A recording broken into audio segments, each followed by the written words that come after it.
wanted to talk about where to get your superheat line temperature from, your suction line temperature. Your gauges come with this clamp with the low side, and typically you'd hook it on the suction line outside, somewhere near the service valve, right?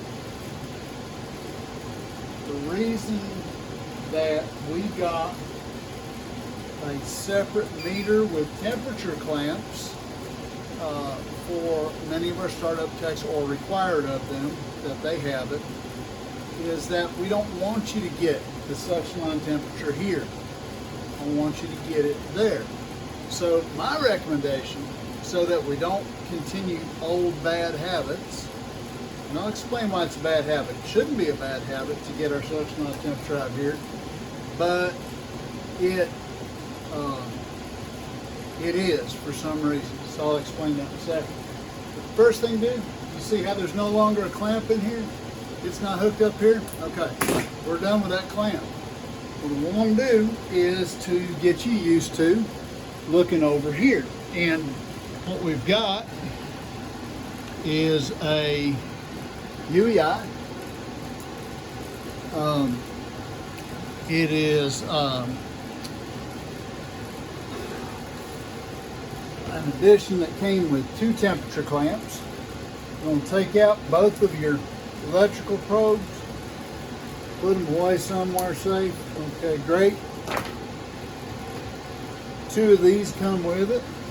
Just going to use 1 right now. You go to your meter and there's a switch down here that it says temperature. Click it down. That'll give you the room to plug the temperature clamp up inside of it. I don't have my glasses, so let's see here. There you go. So I put it in the top one.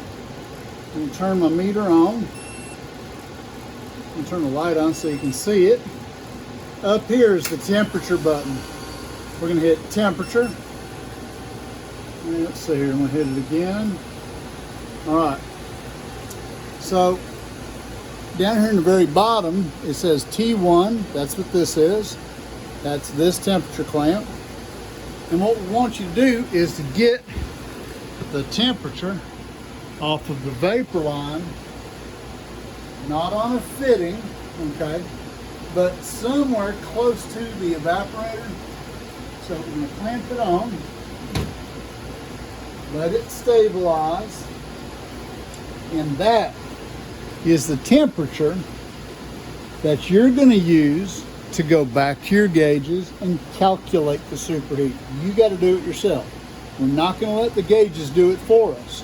The reason for doing this is you have to remember superheat, when you get that reading on a TXV system, if you are giving us at least enough subcooling, okay, say the unit calls for 8 degrees subcooling and you've got 9, okay, at least enough.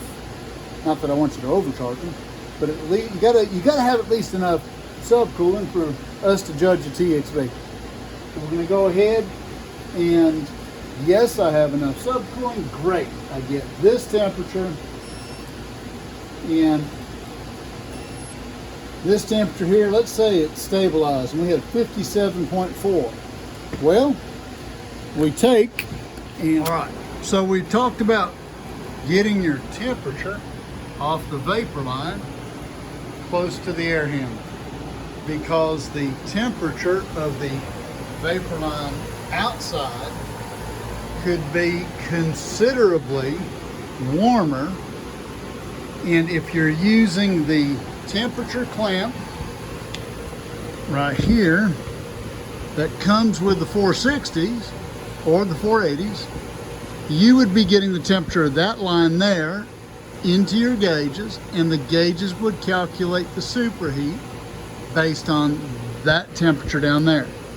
That's all wonderful if all you're thinking about is, thinking about superheat and protecting the compressor and all that. But the reality is, if this line is 20 degrees warmer than this line right here, your superheat on your gauges will look 20 degrees warmer. And you'll go, man, I got high superheat, must be something wrong. No, what I want you all to do is to get your temperature here. That's why we do have that separate meter. Take the temperature, 51.4, subtract 39.4, and you have a difference of 12 degrees. That's your actual superheat.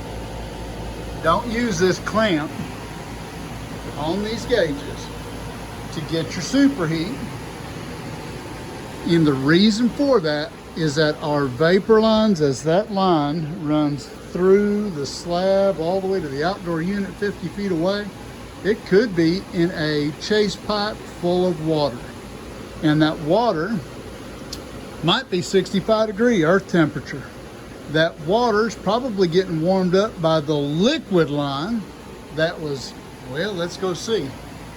Liquid line, I'm gonna take a peek here. My liquid line temperature, I didn't even clamp it on, but let's take us a look real quick. I'm gonna put it on there.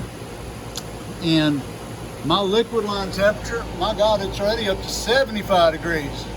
You reckon that 75 degree liquid line might go ahead and raise up the temperature of the refrigerant coming in the vapor line towards the outdoor unit? It does. So both the water that gets in the chases, it's a very common thing here in Florida, the ground temperature will raise that temperature on this vapor line. Used to be 57 degrees, but now it's 65. Well, whatever. It will be a different temperature here. You want to do superheat calculations to verify that this part is doing its job, that your TXB is doing its job. That's why we have our startup folks utilize a separate meter and a separate temperature clamp.